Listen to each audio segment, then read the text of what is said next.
Dukun sakti dari desa di pelosok Jawa Tengah. Kisah Wasis dan Gali.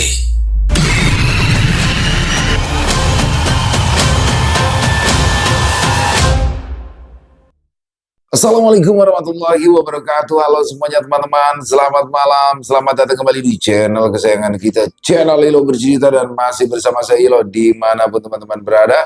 Semoga teman-teman selalu dalam keadaan sehat walafiat tanpa kekurangan satu apapun dari dimurahkan rezekinya. Amin amin ya robbal alamin. Doa terbaik ya untuk teman-teman semua.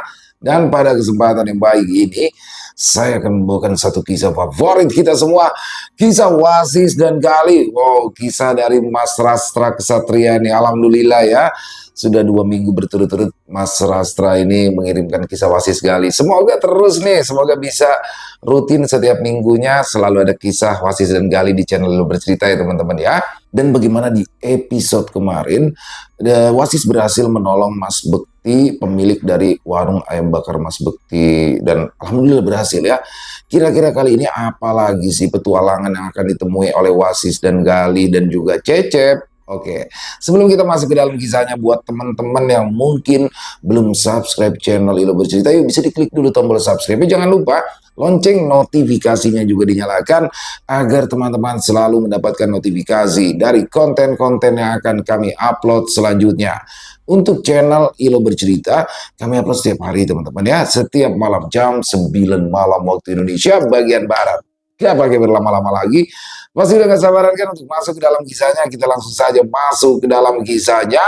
Kita berangkat ke Jakarta Selatan. Pagi itu, di pos jaga utama komplek perumahan elit di wilayah Jakarta Selatan, apel serah terima tugas jaga baru saja selesai. 2 petugas jaga malam pamit setelah menandatangani buku mutasi. Tidak ada kejadian berarti malam tadi. Hanya laporan standar, 1 mobil tamu masuk lewat gerbang timur, 2 paket dititipkan ke satpam, dan 1 rumah mengeluhkan lampu taman yang mati sebentar karena MCB turun. Wasis berdiri sambil membaca ulang catatan di buku mutasi itu. Ia tidak pernah langsung menutup buku mutasi, kebiasaan kecil yang selalu ia lakukan sejak lama. Gali dan Cecep sudah duduk di bangku panjang depan pos, masing-masing memegang gelas kopi hitam yang masih mengepulkan asap. "Tumben, Kang Gali ngecuci motor," kata Cecep sambil meniup-niup kopinya. "Ya sama kayak kamu, tumben gak nyuci motormu," saut Gali sambil menyeruput kopinya yang masih panas. Wasis menutup buku mutasi, lalu meletakkannya kembali di rak. Ia duduk, mengambil gelas kopinya sendiri. Yang harusnya nanya tuh aku. "Kok tumben? Kalian berdua nggak lomba nyuci motor?" Cecep nyengir. "Bisa aja Kang Wasis nyindir Kang Gali." Nyindir aku lagi. "Nyindir kita berdua," saut Gali sewot. Wasis tidak menanggapi. Ia menyesap kopinya pelan. Matanya memandang ke arah gerbang. Jam di dinding pos menunjukkan pukul 8 lewat sedikit. Beberapa penghuni mulai keluar rumah. Ada yang jogging ringan, ada yang berjalan sambil membawa tas kerja. Suasana pagi di komplek itu selalu seperti ini, tertib, rapi, dan terkesan aman. Tapi bagi Wasis, ketenangan seperti ini bukan berarti apa-apa. Ia sudah terlalu lama berjaga di tempat-tempat yang terlihat tenang, tapi menyimpan banyak hal di dalamnya. Cecep memecah keheningan. Kalian udah pada dengar belum? Warung ayam bakar Mas Bekti buka lagi." Gali langsung menoleh. "Serius kamu, Cep? Emangnya Mas Bekti sama Mbak Sundari udah gencatan senjata?" "Waduh, kalau itu Mas Cecep belum tahu. Tapi kata tukang galon depan, semalam itu warungnya udah buka lagi. Katanya Mas sekarang bukanya lebih awal." "Apa jangan-jangan Mas Bekti buka warungnya sekarang bareng Mbak Desi kali ya?" tanya Gali sambil menyulut rokok. "Ya enggak tuh Kang Gali. Kalau Mbak Desi yang bahenol itu mah katanya udah nggak jualan ayam potong di pasar. Dia pulang kampung, katanya sakit," jawab Cecep akurat. Cep, kamu itu lama-lama kayak lembetura ya. Semua gosip kamu tahu," saut Gali asal. Ih, Kang Gali mah. Cecep mah anaknya gaul. Temennya banyak nggak kayak Kang Gali. Jadi tahu banyak informasi. Jawab Cecep penuh sumringah. Gaul-gaul gayamu itu. Kamu itu sering gibah namanya. Kayak mama aja kamu Cep. Sungut Gali kesal. Wasis hanya menggeleng kecil. Ia berdiri mengambil sapu. Lalu mulai menyapu area depan pos. Rutinitas pagi yang selalu ia lakukan. Meski petugas kebersihan biasanya juga akan datang beberapa jam kemudian. Cecep memperhatikan Wasis sebentar, lalu ia berkata, "Mas Bekti itu katanya pindah pemasok ayam." "Dari mana kamu tahu?" tanya Gali. "Ya katanya begitu. Sekarang langganan ayam potongnya yang jualan bapak-bapak, kumisnya baplang, tiap hari pakai singlet aja. Apa maksudnya biar dia nggak selingkuh lagi kali ya?" "Loh, ya bahaya juga dong. Mas Bektinya memang aman, tapi Mbak Sundarinya terancam. Bisa-bisa dia yang selingkuh, balas dendam," saut Gali berargumen. "Itu tukang ayam potongnya kumisnya baplang banget." Wasis tidak ikut campur. Ia menyapu dengan gerakan pelan tapi rapi. Debu dan daun kering semalam terkumpul di satu sudut. Tidak banyak, tapi cukup untuk membuat pos terlihat lebih bersih. Beberapa menit kemudian, sebuah mobil sedan hitam keluar dari komplek. Wasis mengangkat tangan memberi salam. Pengemudi membalas dengan anggukan. Tidak ada yang aneh. Tidak ada yang mencurigakan. Pagi itu berjalan seperti biasa. Cecep berdiri kemudian meregangkan badan. "Kang Wasis, Kang Gali, nanti malam kita makan malam di warungnya Mas Bekti aja ya. Udah kangen banget Cecep sama sambelnya." "Alah, bilang aja kamu kepo, mau tahu urusan mereka. Awas kamu, nanti jangan tanya yang aneh-aneh, malu-maluin," jawab Gali. Wasis kembali duduk. Ia menatap jalanan lurus yang membelah komplek itu. Entah kenapa, hari ini ia merasa sedikit lebih waspada. Bukan karena ada tanda bahaya, tapi lebih seperti perasaan yang sulit dijelaskan. Ia menepisnya sendiri. Sore harinya, di komplek perumahan itu selalu terasa lebih lengang. Matahari mulai condong ke arah barat, jam menunjukkan hampir pukul 5. Waktu di mana sebagian penghuni belum pulang, sementara sebagian lain sudah bersiap menutup hari. Wasis berdiri seorang diri di pos jaga, sedangkan Gali dan Cecep sedari tadi sedang patroli keliling komplek. Cukup lama, tak seperti biasanya. Beberapa saat kemudian, Cecep dan Gali tiba di pos jaga dengan motor patroli milik kantor. "Tumben, lama banget patrolinya. Ada temuan apa?" tanya Wasis khawatir karena biasanya mereka berdua berpatroli tidak lama.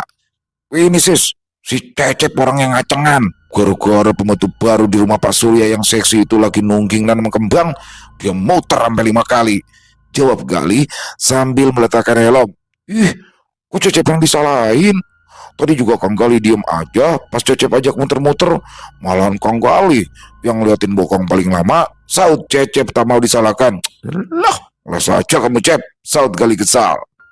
Di tengah perdebatan itu, tiba-tiba sebuah mobil berwarna abu-abu pelan-pelan mendekat ke gerbang utama. Mobil itu berhenti tepat di depan plang. Wasis berdiri lebih dulu. Gali ikut mendekat. Kaca jendela mobil terbuka. Seorang kakek turun perlahan dari kursi depan. Tubuhnya kurus, punggungnya sedikit membungkuk.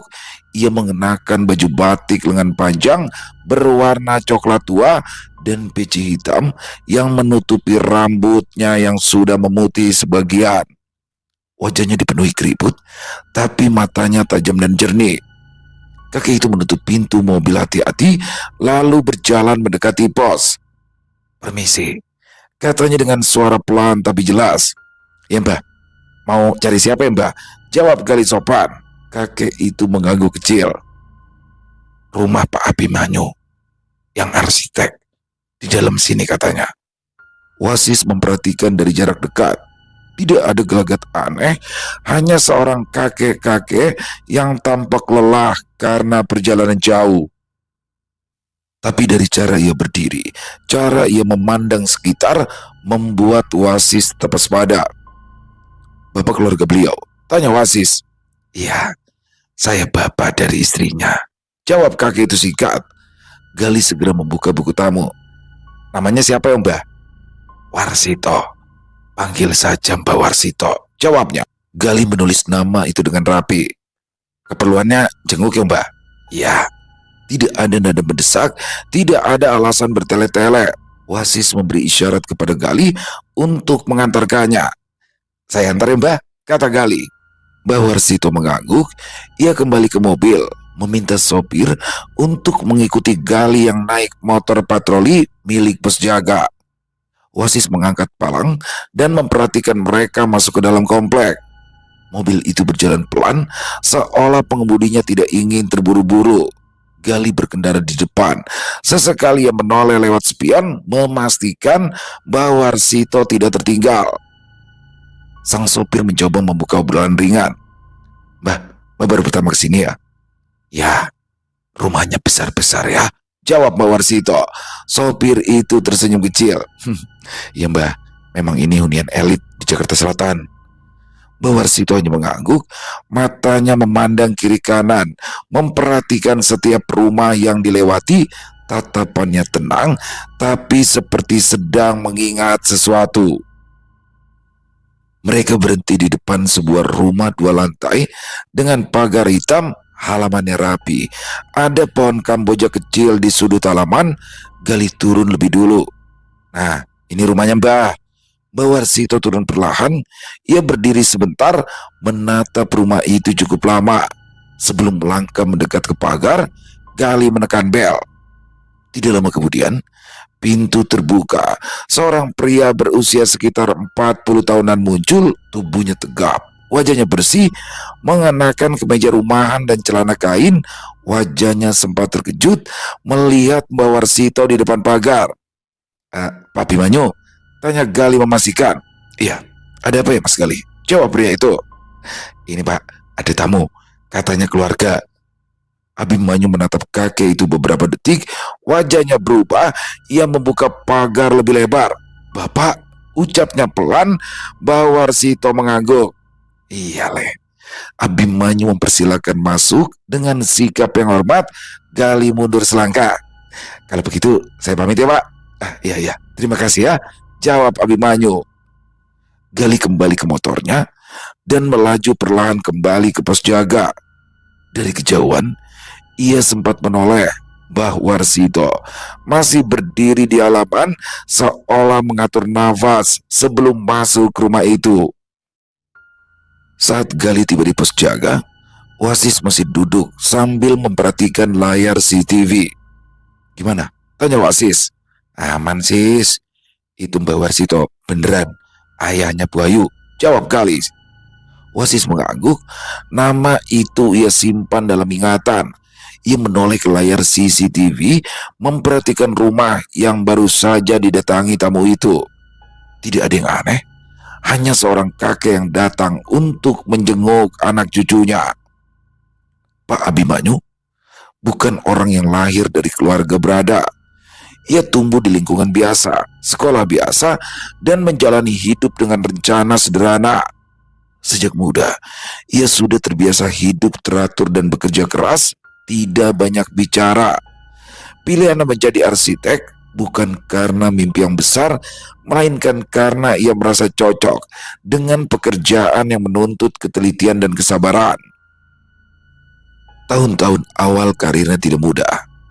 Ia bekerja di beberapa biro kecil, sering lembur, dan menerima proyek-proyek yang nilainya tidak seberapa. Tapi Abimanyu tidak pernah benar-benar mengeluh. Baginya, pekerjaan adalah tanggung jawab. Selama ia mengerjakan dengan baik, hasil akan mengikuti. Perubahan hidupnya mulai terasa setelah ia menikah dengan Ayu. Ayu datang dari keluarga yang berbeda dengannya. Bukan keluarga kota, tapi juga bukan keluarga sembarangan. Ayu yang cantik dan sederhana, tidak banyak menuntut, dan terbiasa hidup tanpa banyak keluhan. Abimanyu jatuh hati bukan karena latar belakangnya, melainkan karena cara Ayu menjalani hidup dengan tenang. Setelah menikah, hidup Abimanyu perlahan berubah. Proyek-proyek besar mulai datang. Pada awalnya, ia mengira itu kebetulan. Seorang klien merekomendasikannya ke klien lain. Desainnya sering disetujui tanpa banyak revisi.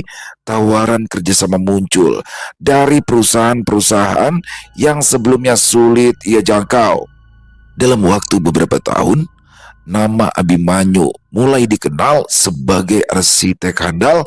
Ia mendirikan firma sendiri, mempekerjakan beberapa staf, dan mulai menangani proyek perumahan, gedung perkantoran, hingga villa-villa di luar kota.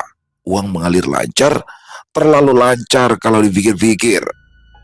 Rumah di komplek hunian elit ini mereka beli setelah Restu lahir. Rumah 2 lantai dengan halaman luas jauh lebih besar dari rumah kontrakan pertama mereka dulu.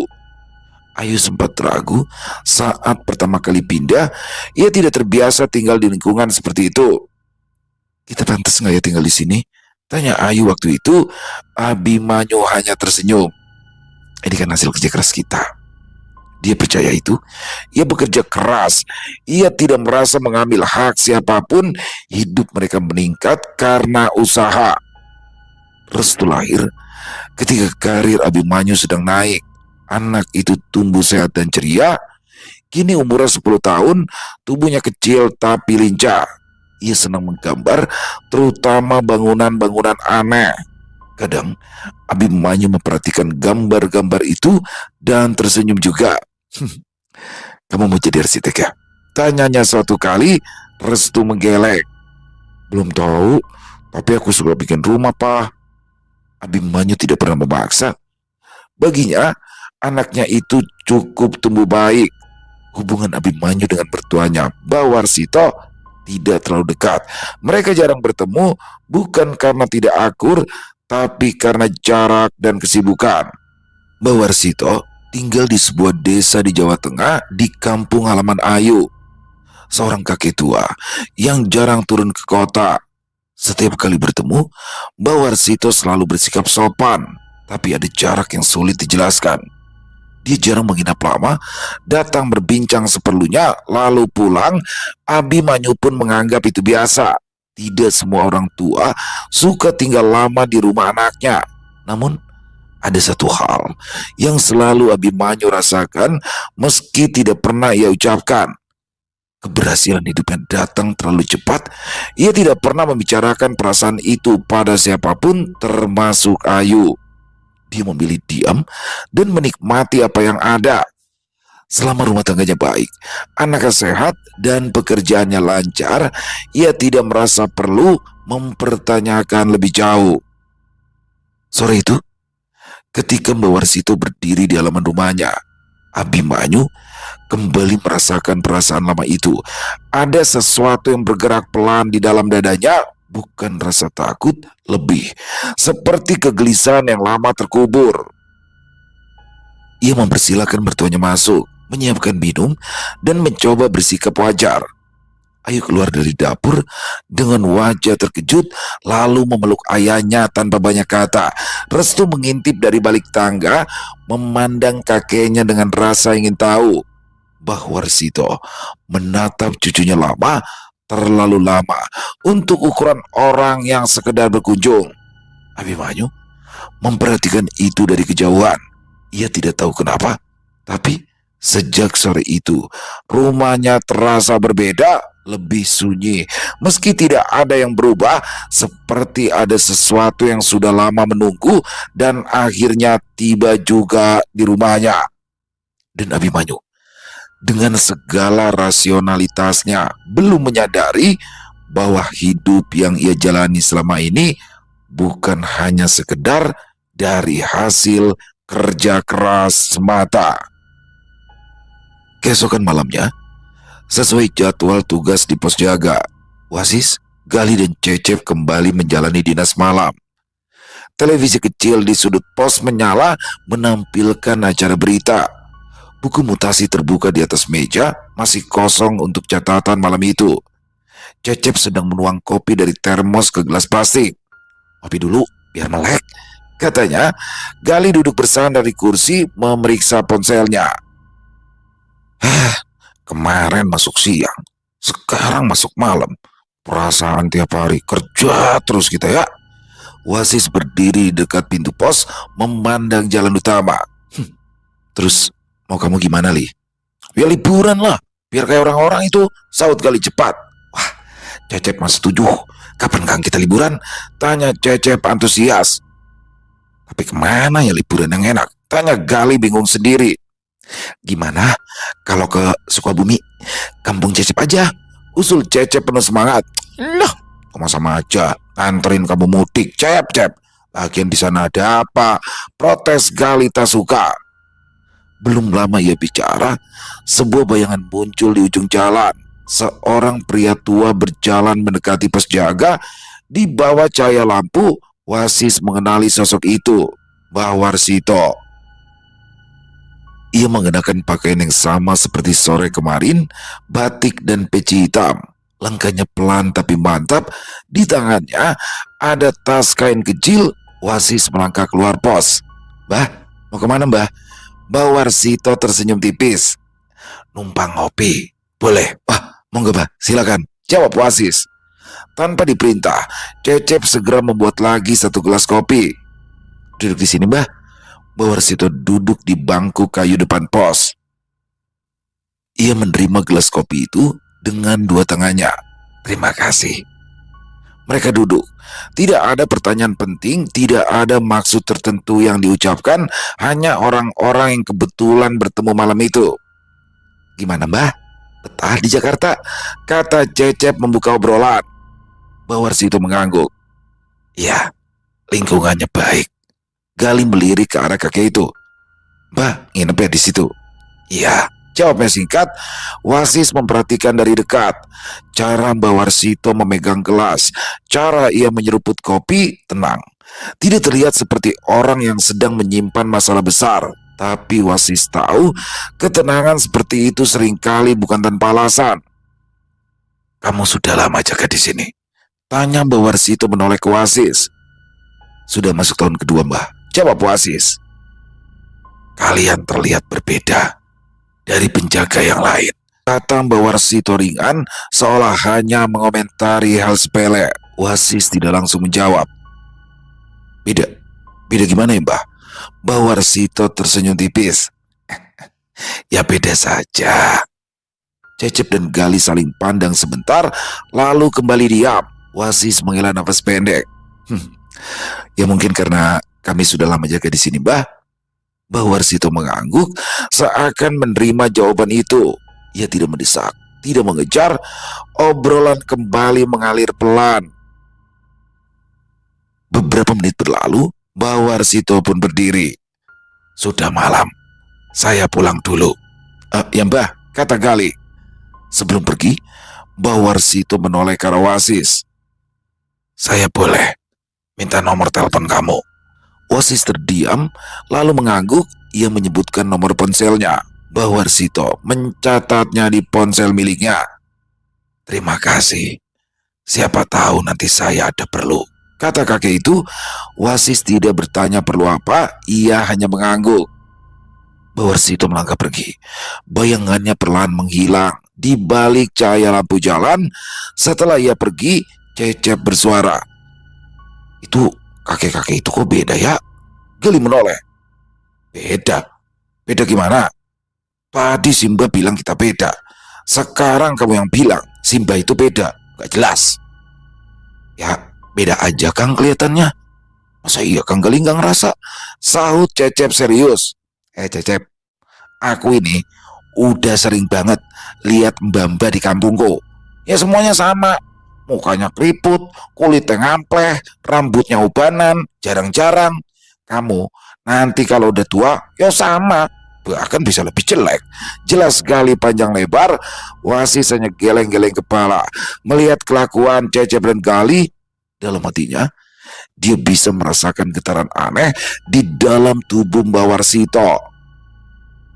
Pagi harinya, di rumah Pak Abimanyu, Bu Ayu terbangun bukan oleh alarm, melainkan oleh suara nafas restu yang terdengar aneh dari kamar sebelah.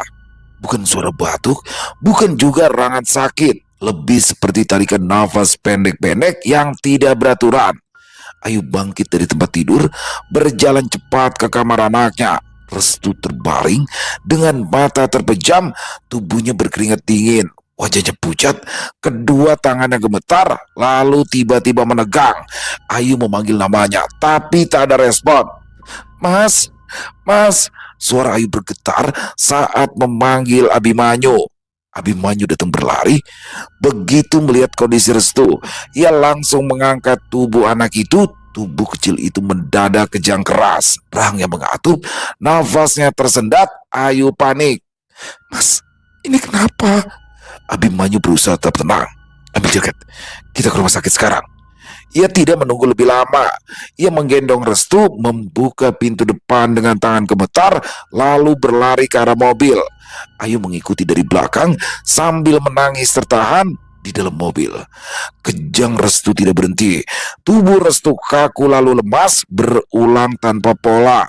Abimanyu menyetir secepat yang ia bisa, pikirannya kosong kecuali satu hal, sampai ke rumah sakit secepat mungkin.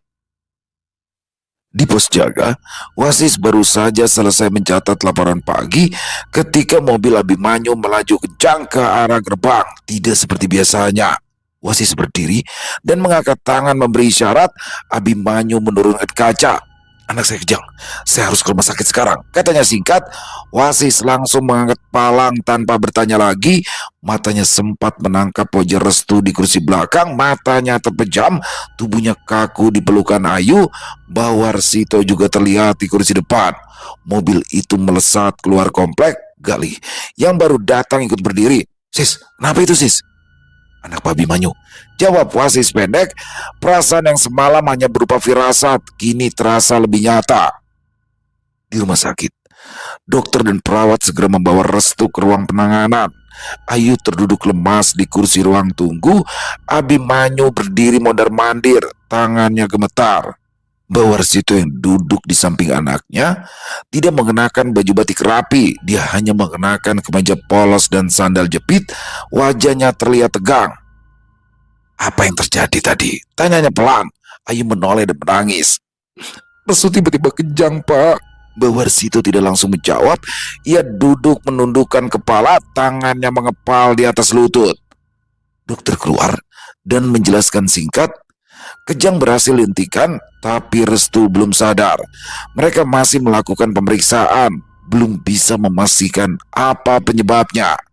Abimanyu mengangguk, meski jelas tidak benar-benar mendengar. Di tengah kebingungan itu, Bawarsito menatap ke arah lorong rumah sakit yang panjang dan terang. Wajahnya tegang, bukan karena takut, tapi karena sesuatu yang lebih dalam. Dia tahu. Dan untuk pertama kalinya sejak lama, dia sadar bahwa waktu sudah hampir habis. Pagi di rumah sakit berjalan lambat. Bau antiseptik bercampur dengan suara langkah kaki dan dengung pendingin ruangan. Jam di dinding menunjukkan hampir pukul 10, tapi waktu terasa seperti berhenti di satu titik. Restu masih terbaring di ranjang rumah sakit. Tubuhnya diam, nafasnya teratur, tapi matanya belum juga terbuka. Dokter mengatakan kondisinya sementara aman, tapi mereka masih mencari penyebab kejang yang tiba-tiba itu. Ayu duduk di samping ranjang, menggenggam tangan anaknya, matanya sembab. Tapi ia tidak menangis lagi. Abimanyu berdiri di dekat jendela, memandangi halaman rumah sakit tanpa benar-benar melihat apapun. Bawarsito keluar dari kamar, berjalan ke lorong yang sepi, mencari sudut yang jauh dari orang berlalu lalang. Dia mengeluarkan ponsel, membuka daftar kontak, lalu berhenti di satu nama, Wasis. Ia menatap layar beberapa detik sebelum menekan tombol panggil. Sementara itu, Wasis yang baru saja tiba di kos-kosan setelah lepas dinas melihat ponselnya bergetar. Dia mengangkatnya. Halo, Assalamualaikum. Waalaikumsalam. Ini saya Warsito. Suara di seberang terdengar pelan. Saya di rumah sakit. Wasis berdiri. Ada apa ya, Mbah? Cucu saya Restu sakit. Saya butuh bicara. Bisa ketemu? Jawabnya. Wasis terdiam sesaat. Ia teringat wajah Restu pagi tadi. Baik, Mbah. Saya bisa datang, Mbah. Rumah sakit mana ya, Mbah? Bawarsito menghela nafas panjang. Terima kasih, tapi biar saya yang datang ke rumah kamu. Wasis menolak halus. Biar saya saja yang ke sana, Mbah. Kebetulan saya lepas dinas hari ini. Saya bawa satu teman. Tidak ada penjelasan, tidak ada tanya jawab. Bawarsito mengerti maksudnya. Baik, saya tunggu di rumah sakit Pondok Indah. Katanya, telepon terputus. Gali yang sejak tadi memperhatikan mendekat. Siapa sis? Bawarsito. Cucunya dirawat di rumah sakit. Gali mengangguk. Terus? Kita ke sana, Li. Ajak Cecep. Udah tidur tuh anak. Kan dia mah gampang banget molornya. Pelor, nempel langsung molor. Dah, kita berdua aja. Mereka berdua lalu berangkat dengan motor milik Gali. Perjalanan menuju rumah sakit terasa lebih sunyi dari biasanya. Wasis tidak bicara. Gali juga memilih diam. Di parkiran rumah sakit, mereka melihat Bawarsito duduk seorang diri di bangku panjang dekat kantin. Wajahnya lelah, matanya cekung, seolah tidak tidur semalaman. Wasis mendekat. Mbah, Bawarsito berdiri. Terima kasih sudah mau datang. Gali mengangguk sopan. Kondisi Restu gimana, Mbah? Dia masih belum sadar, jawab Bawarsito. Dokter bilang belum tahu penyebabnya. Wasis menatap kakek itu. Ia merasakan sesuatu yang tidak ia rasakan malam tadi. Kita ngopi dulu. Kita ngobrol di kantin ya. Mereka berjalan ke kantin rumah sakit. Kemudian mereka duduk di sudut yang agak sepi. Wasis tahu pembicaraan yang akan terjadi bukan sekedar obrolan biasa. Saya butuh bantuan Mas Wasis. Entah kenapa, dari awal kita bertemu, kok saya yakin ya, Mas Wasis ini bisa membantu saya, ujar Bawarsito lirik. Selama saya mampu, insya Allah saya akan bantu, Bah, jawab Wasis tegas. Terima kasih, Mas. Saya akan menjelaskan semuanya sedari awal, agar Mas Wasis bisa tahu akar permasalahannya. Di sini, Bawarsito menceritakan jika dirinya adalah seorang dukun. Jalan itu tidak ia ambil karena keinginan, melainkan karena keadaan. Ia lahir dan besar di sebuah desa kecil di Jawa Tengah, di dalam keluarga yang sudah lama menganut paham kejawen. Sejak kecil, ia tumbuh dengan cerita-cerita yang tidak pernah dianggap cerita. Semua nyata, semua diwariskan, dan semua memiliki harga. Ayahnya, seorang dukun yang cukup disegani, bukan karena baik, tapi karena ditakuti.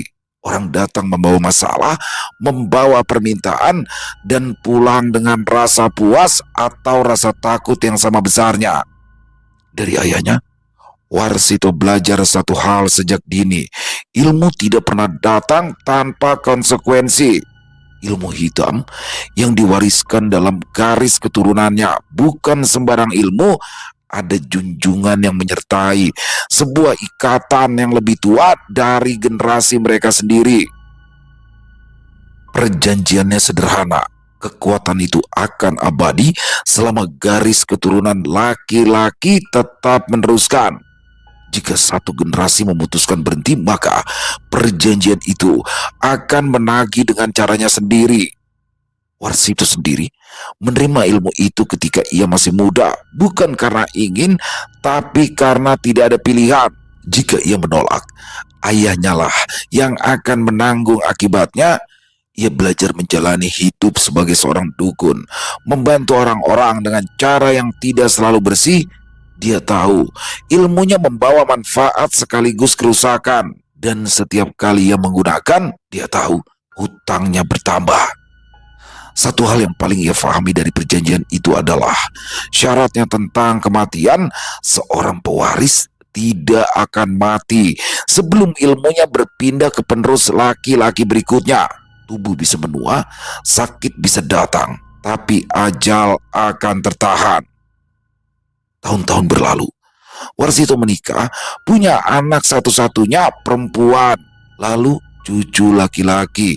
Saat Ayu menikah dan melahirkan Restu, Warsito melihat sesuatu yang tidak ia lihat pada generasi sebelumnya. Dia melihat hidup yang sederhana tapi bersih. Abimanyu bekerja dengan caranya sendiri, tanpa bantuan apapun dari dunia gelap yang ia kenal. Restu lahir tanpa tanda-tanda apapun. Seorang anak biasa yang harus tumbuh sebagai anak biasa. Disitulah Warsito membuat keputusan paling besar dalam hidupnya. Ia menolak meneruskan ilmu itu. Ia berhenti melakukan ritual, memutuskan hubungan sejauh yang ia bisa. Dia mengira dengan berhenti, perjanjian itu akan melemah dengan sendirinya, tapi ia keliru. Perjanjian tidak mengenal penyesalan dan junjungan tak mengenal belas kasihan. Yang tidak bisa masuk ke tubuh Warsito karena penolakan mulai mencari jalan lain. Jalan itu bernama restu. Sakit yang dialami cucunya bukanlah penyakit yang bisa dibaca alat medis. Itu adalah proses pemaksaan, sebuah upaya mengambil hak yang menuntut perjanjian yang memang menjadi miliknya. Selama restu hidup dan selama ia adalah keturunan laki-laki, junjungan itu akan terus mencoba masuk. Warsito tahu jika ia tidak bertindak, restu tidak akan pernah benar-benar sembuh. Dan jika ia membiarkan itu semua, cucunya akan hidup dengan beban yang sama seperti dirinya. Di kantin rumah sakit itu, Warsito akhirnya mengakui sesuatu yang selama ini ia hindari. Ia tidak lagi mencari keselamatan untuk dirinya sendiri. Ia hanya ingin satu hal, agar kesalahan panjang yang ia warisi berhenti di tubuhnya. Dan untuk itu, ia membutuhkan seseorang yang berada di luar garis perjanjian, seseorang seperti Wasis. Baik, Mbah. Dan sekarang saya butuh ruangan tenang, ujar Wasis setelah ia mendengar semuanya. Kita ke rumah Abimanyu. Di sana saat ini sepi, jawab Warsito yang dibalas anggukan kepala Wasis dan Gali. Mereka harus bergerak cepat, berpacu dengan waktu sebelum restu diambil. Perjalanan menuju ke rumah Abimanyu berlangsung hening. Gali mengendarai sepeda motor, sementara Wasis dan Warsito menggunakan taksi online. Sesampainya di rumah, Warsito membuka pintu dengan kunci cadangan. Ia berjalan masuk lebih dulu. Langkahnya pelan tapi pasti, seolah sudah mengenal sudut-sudut rumah itu sejak lama. Kita pakai kamar belakang saja. Itu jarang dipakai, katanya singkat. Kamar itu berada di lantai bawah, bekas ruang kerja yang sekarang kosong. Jendelanya tertutup rapat, tirainya tebal. Suasana di dalam terasa pengap tapi cukup tenang. Ya, di sini cukup, kata Wasis setelah mengamati sekeliling. Gali berdiri dekat pintu. Sis, aku di luar apa gimana, Sis? Ya, kamu di luar. Jaga saja ya. Jangan sampai ada orang masuk, jawab Wasis. Gali mengangguk. Ia tahu perannya, tidak ikut campur tapi tetap berjaga. Warsito duduk di lantai, punggungnya bersandar ke dinding, nafasnya terdengar berat. Ia sudah tak muda lagi. Tubuhnya sudah terlalu tua untuk banyak hal, tapi tekadnya masih terjaga. Kita merokok Sukmo. Panjenengan siapa? Kata Wasis. Saya siap, jawab Warsito tanpa ragu. Wasis melepas jaketnya, melipatnya rapi, lalu duduk bersila di tengah ruangan. Ia memejamkan mata, mengatur nafasnya pelan. Bibirnya bergerak pelan membaca mantra, konsentrasinya penuh. Gali menutup pintu dari luar. Ia duduk di kursi ruang tamu, memandang lorong yang gelap. Sesekali ia menelan ludah. Jancok, tau gini tadi ngajak si Cecep, biar aku ada temen ini. Tuh, sendirian begini lagi, gerutu Gali sambil menyelut rokok untuk mengurangi ketegangan. Ruangan itu hening saat Warsito juga melakukan hal yang sama dengan Wasis. Wajahnya tegang, keringat mulai muncul di pelipis. Begitu kita masuk nanti, jangan pernah percaya apapun yang dia katakan, ucap Warsito pelan. Wasis mengangguk. Perlahan, dunia di sekitar mereka memudar. Tidak ada rasa jatuh, tidak ada rasa melayang, hanya satu tarikan nafas panjang, lalu gelap dan berubah menjadi ruang asing. Mereka berdiri di sebuah hamparan luas tanpa batas. Tanahnya hitam retak-retak, langit berwarna merah gelap. Dari kejauhan, sesuatu bergerak. Sosok itu muncul perlahan, berdiri tegak. Tubuhnya tinggi besar, jauh melebihi manusia biasa. Kulitnya bersisik, berkilau merah tua seperti besi panas. Matanya menyala, menatap langsung ke arah Bawarsito. "Kau datang, dan kau membawa pengganti?" Suaranya menggema berat dan dingin. "Itu tidak akan terjadi," jawab Bawarsito dengan suara gemetar tapi tegas. "Perjanjian itu sudah kuputuskan." Makhluk itu tertawa. Ah, ah, ah, ah. "Perjanjian tidak bisa dibatalkan. Perjanjian antara manusia dan iblis tidak pernah bisa dibatalkan. Darah harus dibayar dengan darah." Wasis melangkah maju setengah langkah. Anak itu tidak bersalah. Makhluk bersisik itu menoleh, tatapannya tajam. "Kau manusia, kau bukan bagian dari urusan ini. Mengerti?" Negosiasi berhenti di situ. Dalam sekejap, makhluk itu menerjang. Angin panas menghantam Wasis. Dia menghindar, membalas dengan satu pukulan cepat yang menghantam dada makhluk itu. Cahaya emas menyala dari tinju. Makhluk itu terdorong mundur, tapi tidak jatuh. Wasis bergerak cepat, satu jurus, lalu jurus berikutnya. Tak ingin berlama-lama, karena Wasis khawatir pada kondisi restu, ia segera merapal mantra aji, bersiap melepas pukulan pamungkas. Tangan Wasis dari telapak hingga sebatas siku memancarkan cahaya kuning menyilaukan mata. Matanya menatap makhluk di depannya dengan tatapan tajam. Dengan diawali hentakan keras, Wasis melepaskan pukulan sinar emas. Cahaya kuning melesat, menyilaukan mata, menebar cahaya panas. Makhluk itu terkejut, tak sempat menghindar. Biar! Makhluk itu meraung, kemudian jatuh tersungkur. Wasis menarik nafas lega, ia menurunkan tangannya perlahan. Sudah selesai, gumam Wasis, tapi ada keraguan. Tiba-tiba saja, tanah kembali bergetar, tawa berat kembali terdengar, lebih dalam dan menggelegar. Tubuh makhluk itu kembali bergerak, lalu membesar, sisiknya bergeser, tulang-tulangnya berubah bentuk dalam hitungan detik. Sosok itu menjulang tinggi, memanjang, dan berubah menjadi naga merah. Sayapnya terbentang, raungannya mengguncang langit merah. Naga itu mengamuk, ekor besarnya menghantam tanah, gelombang kekuatan menghantam Wasis hingga terlempar, nafas panas menyembur, membuat ruangan di sekitarnya seperti terbakar. Wasis bangkit dengan susah payah, jurus demi jurus ia lepaskan, tapi kekuatannya seperti tertelan. Naga itu terlalu besar, terlalu liar, untuk pertama kalinya Wasis terdesak. Ia menutup mata sejenak. Tangannya meraih sesuatu di balik kesadarannya. Cahaya merah menyala di genggaman. Pedang gaib Sukma Geni muncul. Bilanya berkilau panas, namun terkendali. Wasis menggenggamnya erat. Ia mengalirkan ajian pukulan sinar emas ke dalam pedang itu. Cahaya emas merambat di sepanjang bila, berpadu dengan merah menyala. Wasis berdiri tegak, matanya terpejam, bibirnya bergerak pelan, merapal mantra aji. Naga itu menyerang. Dalam satu tarikan nafas, Wasis membuka mata. Ia melesat, gerakannya begitu cepat, pedang Sukma Geni menebas lurus. Satu serangan kilat tanpa ragu, cahaya emas membelah ruang. Naga merah itu terhenti. Tubuhnya bergetar, lalu retak dari dalam, cahaya menyembur keluar, dan dalam sekejap, wujud itu hancur tercerai, lalu lenyap tanpa sisa. Langit merah memudar, tanah hitam meruntuh seperti abu. Wasis jatuh berlutut, pedang itu menghilang dari tangannya, alam gaib runtuh perlahan.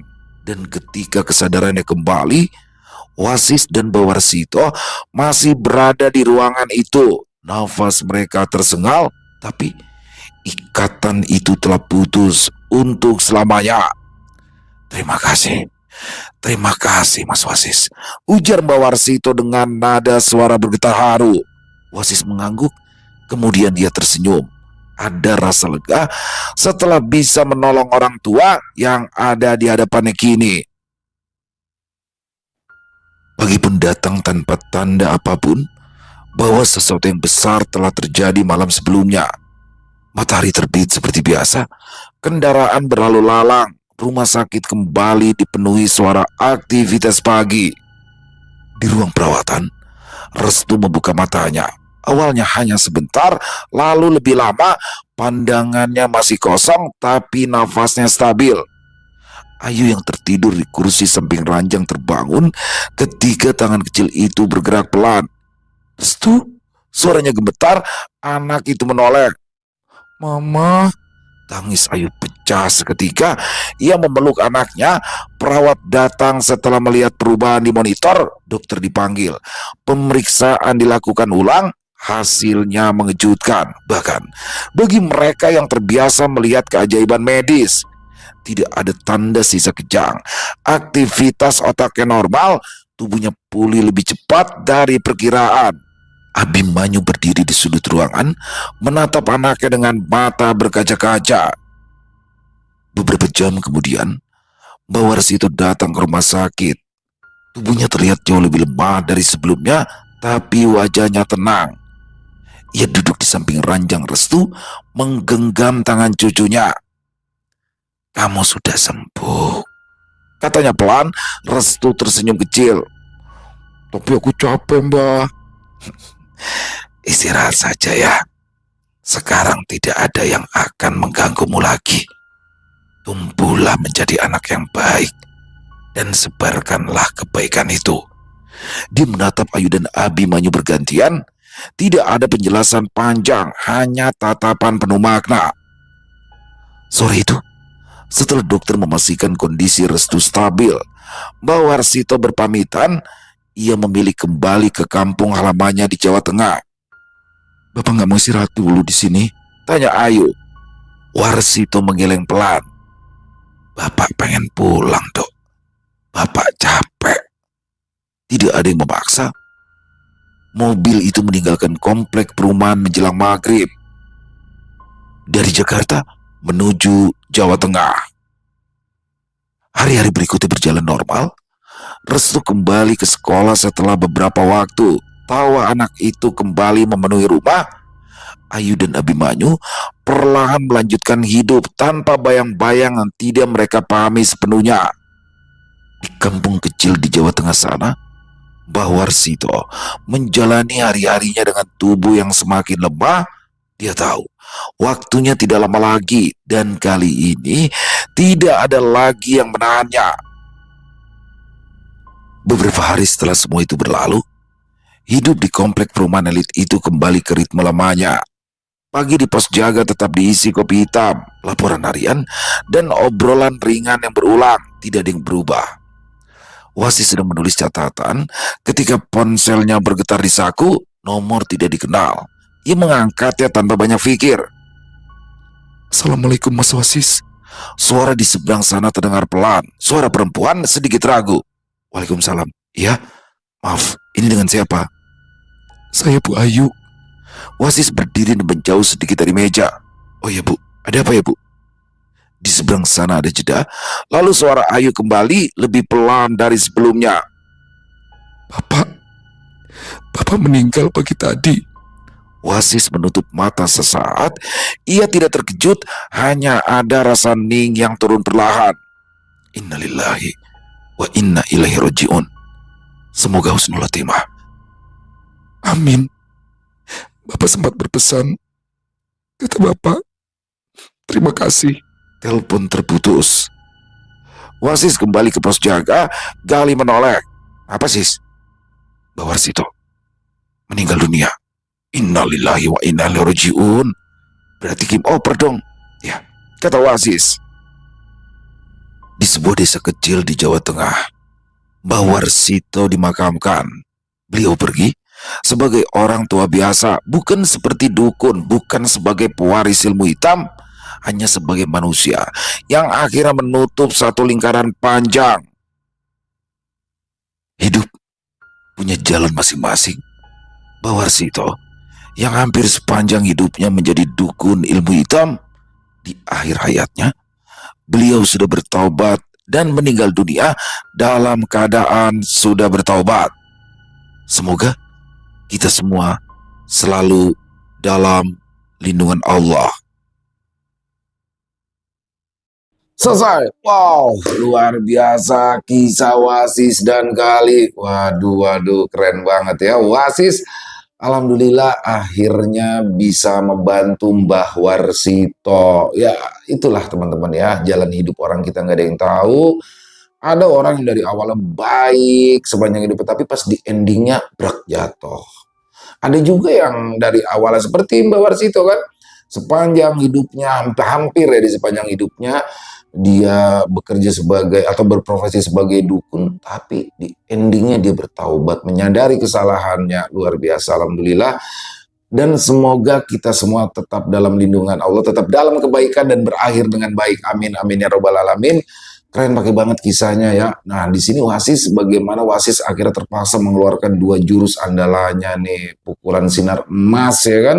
Itu sangkain udah selesai, ternyata belum. Malah berubah dia jadi naga merah. Wah, langsung tuh pakai pedang gaib Sukmageni yang dialiri dengan ajian pukulan sinar emas. Jadi double nih, double tenaganya sehingga naga itu kelar. Keren pakai banget. Di sini tetap Gali dan Cecep menambah kesemarakan ya. Waduh, ini obrolannya agak sedikit ngeselin ini si Wasi sama Cecep. Dibilang kayak begitu lagi Cecep. Malah sama-sama doyan. Tapi wajar sih ya, seandainya sama-sama kan normal dan mereka masih muda.